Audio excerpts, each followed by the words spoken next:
有真侪历史的伤痛，毋是轻轻彩彩就当摕出来使用的。讲到这罢免的领衔人宋建良呢，出现伫咧新北检应讯时阵，伊是规身躯穿搭喙服装，引起正人的议论。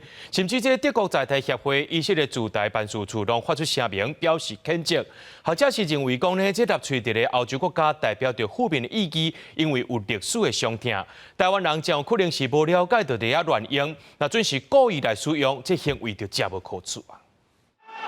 罢免代表人宋建良出现伫咧新报特检署，应讯的时阵，伊穿立喙的衫，引起正人的批评。嘛，互德国在台协会甲以色列驻台办事处拢发声明，表达上强烈的谴责。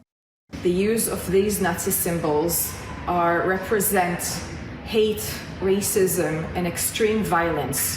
I strongly condemn and I deeply regret, and I'm very concerned about the use of these Nazi symbols.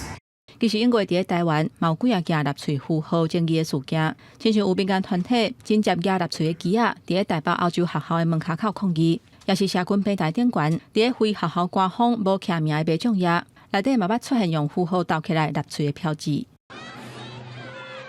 2016年，新北市共和国中校园活动，有学生穿立喙的军衫，抓立喙的旗仔，还佫用纸棒做一只战车市场，引起议论。 2013年，有人穿立喙的军衫参加反同志的游行。2011年，有3个学生穿立喙的军衫参加国防部校热战斗营。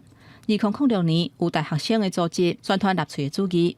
有学者认为，讲立喙伫欧洲国家是代表负面的意义，也佫有历史的创伤。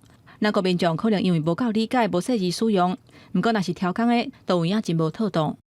它其实是一个政治的动作，非常明显的挑衅的 行为，我觉得我们应该要谴责的是这一个部分。我们不经意的，或者是非常频率相当高的去表示它的话，要给人一个印象说，我们是不是国人有相当部分的国人是支持纳粹主义思想，那对我们的国家形象也是很大的伤害。